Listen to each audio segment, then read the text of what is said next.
যে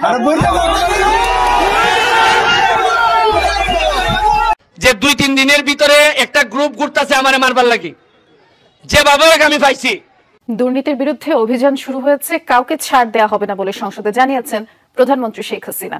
আসসালামু আলাইকুম প্রিয় দর্শক, ব্যারিস্টার সুমন তাকে কিন্তু মেরে ফেলা হচ্ছে, তাকে কিন্তু ষড়যন্ত্র করে কয়েকজন লোক ঠিক করে তাকে মেরে ফেলার হুমকি দেওয়া হচ্ছে, তাকে ফোন করা হচ্ছে, তাকে কিন্তু তার থানা থেকে কিন্তু তাকে জানানো হলো তাকে যে কোনো সময় কিন্তু মেরে ফেলা হতে পারে।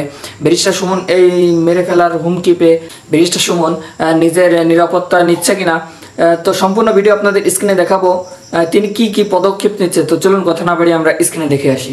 জীবনের নিরাপত্তা চেয়ে শেরেবাংলানগর থানায় একটি জিডি করি।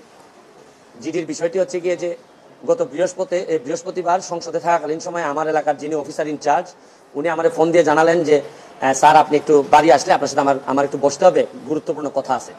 তো শুক্রবারে আমি বাড়ি যাওয়ার পর উনি দুপুরবেলা আমাকে বললেন, আমাকে একটা মেসেজ দেখালেন যে উনাকে একটা লোক 2-3 দিন ফোন করার পর উনি যখন আমলে নিচ্ছিলেন না তখন উনারে একটা মেসেজ দেয় যে ওই লোকটা, অজ্ঞাতনামা লোকটা আমার সাথে দেখা করতে চায়, কথা বলতে চায়, দেখা করতে চায় না, কথা বলতে চায়। তো ওসি সাহেব আমলে নেননি। পরে যখন মেসেজটা দেখছেন যে মেসেজের মধ্যে আছে, দেখা যাচ্ছে যে একটা কন্ট্রাক্ট কিলার গ্রুপ যারা হায়ার করা হয়েছে তারা নাকি অ্যাক্টিভ, তার বক্তব্য অনুযায়ী। তো ওসি সাহেব আমারে উনার ফোন দিই ওই অজ্ঞাতনামা ব্যক্তির সাথে ফোনে ধরাই দিলেন। আমি কথা বললাম, কথা বলার পর যে জিনিসটা ওরা জানাইলো আমাদেরকে, ওই অজ্ঞাতনামা ব্যক্তি সে নিজেকে আইডেন্টিফাই করতে চায় না, সে তার অ্যাড্রেস বলতে চায় না।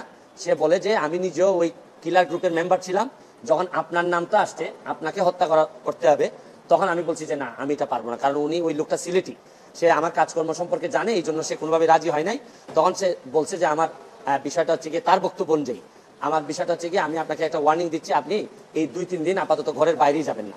তো এটা শোনার পর আমি নর্মালি এর আগে অনেকবার আমি মৌখিকভাবে বা আমার পিএস এর মাধ্যমে বিভিন্নভাবে আমি থ্রেট পাইছি, এগুলো আমি আমলে নেই না, কারণ এগুলা সামনে বললে একটা প্যানিক তৈরি হতে পারে, এই জন্য আমি কখনোই সামনে নিয়ে আসি নাই। এইবার যখন আমার এলাকার ওসি সাহেবের মাধ্যমে আসছে তখন আমার কাছে মনে হয়েছে যে মানুষ যখন কখনো কোনো ওসিরে নর্মালি তো কেউ ফোনই দেয় না, তার উপর যখন সে এইরকম একটা মেসেজ দিচ্ছে তখন আমার মনে হয়েছে, আমার এখন মনে হয়েছে যে সিরিয়াসলি একটা পটেনশিয়াল থ্রেট, আমার এটা অবশ্যই আমলে নিতে হবে। তো এই জন্য আমি ওই দিন পরের দিন সকালেই আমি ঢাকা চলে আসি, সংসদ ভবনে চলে আসি। এসে আমি এর ভিতরে আমি পুলিশের ঊর্ধ্বতন কর্মকর্তা যারা আছেন তাদের সাথে আমি কথা বলি। তো এরপরে আমি জিডিটা আমি গতকালকে করছি। প্রিয় দর্শক, ভিডিওটা যদি ভালো লেগে থাকে অবশ্যই একটি লাইক দিবেন। আপনারা যদি এই চ্যানেলে নতুন হয়ে থাকেন অবশ্যই চ্যানেলটি সাবস্ক্রাইব করবেন। ভালো থাকবেন, সুস্থ থাকবেন, দেখো অন্য কোনো ভিডিও। আসসালামু আলাইকুম ওয়া রাহমাতুল্লাহ।